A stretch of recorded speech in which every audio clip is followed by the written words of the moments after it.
He has already mooted withdrawal from NATO, the renationalisation of the railways and the scrapping of Trident. But perhaps bizarrely, none of Labour leadership contender Jeremy Corbyn's pronouncements so far has prompted quite as much furore as his suggestion that he would be willing to consider women-only carriages after a marked increase in reports of sexual harassment and assaults on public transport. So, is it a welcome precaution or a backward step towards segregation? Joining me now are Holly Baxter, the Deputy Editor of Comment at The Independent and the Editor of Agenda magazine, as well as the freelance journalist Victoria Richards. Victoria, you've travelled in a women-only carriage, albeit not in Britain. Yes. Why? And where? I lived in Japan for a couple of years, and I was there when women-only carriages were first introduced.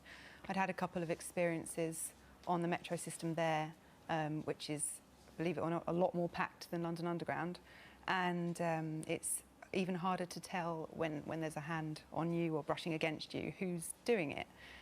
So when female-only carriages were introduced, I thought, OK, I'll give it a try, and it was just sort of an overwhelmingly pleasant experience. It was quieter, it was... Smelled better. Yeah, exactly. It was more friendly, it was calmer, and just a much sort of greater sense of personal safety.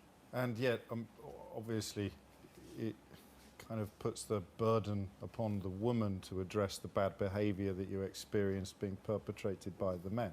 Well, I wouldn't necessarily agree with that, actually. I think, obviously, we're all united behind wanting to change social attitudes to combat, you know, the kind of perhaps male entitlement or misogyny that leads some men to harass women or to sexually assault women.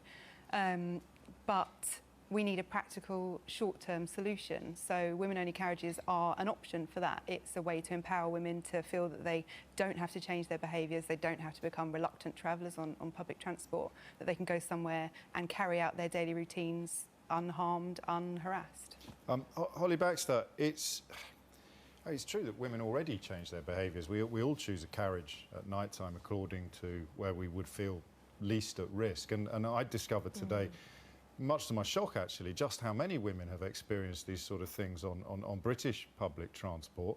It goes without saying that if you put all the women that want to be in a separate carriage, they are automatically insulated from the possibility of being touched inappropriately or harassed. I mean, for the duration of their journey, yes. But I think the idea that would get rid of sexual assault or harassment in society is incredibly naive. No one's suggesting that. I don't think Jeremy Corbyn, and to be fair to the fella, all he said today is that he wanted to have a conversation about it, not that he wanted to cast it in stone. But it is to address the very specific problem of crimes committed or offences committed on trains, on public transport. Yeah, and I think you need to think about what sort of feeds into that and how far you can then take it in society. So, for instance, you might have a woman who does get sexually assaulted in a mixed-gender carriage on the tube, and then you think about what the social sort of reaction might be there. And so you could have somebody saying, well, why did you get into a mixed-gender carriage if it becomes you didn't want to be assaulted? I mean, the equivalent of a short skirt or exactly, too much to drink. When we put the onus on women to protect themselves from harassment, as we did with the Sussex police campaign that said, don't leave your friends behind because you'll leave them open to rape, or the TfL campaign that said, don't get into unlicensed taxis because you'll, again, leave yourself open to rape.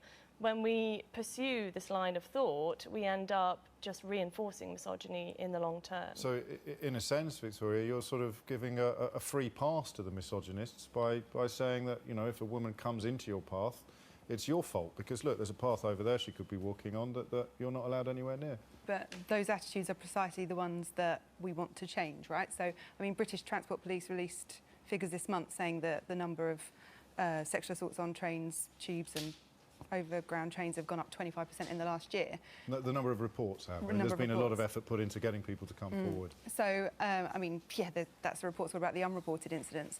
Everyone you talk to has got a story. You know, do a straw poll of your office or your friends, and, you know, every woman will have something to say, something that's happened to them. But introducing a women-only carriage forces the dialogue into the open. It forces us to talk about it. But doesn't it do the opposite? Doesn't I it don't mean we think don't so. have to talk about it No, I anymore don't because think we've it got does. this carriage now? I think it says it forces people to question, as we're doing now, why would we need such a thing, which puts the subject of male to female sexual harassment on the table, basically. And if it achieves nothing else, even if this never becomes policy, if it's just an idea, just a consultation, as Jeremy Corbyn's suggested, to find out what women actually want, then that's opening the conversation. It can only be a good thing. Holly Baxter, Victoria Richards, thank you very much indeed. And that is it for tonight.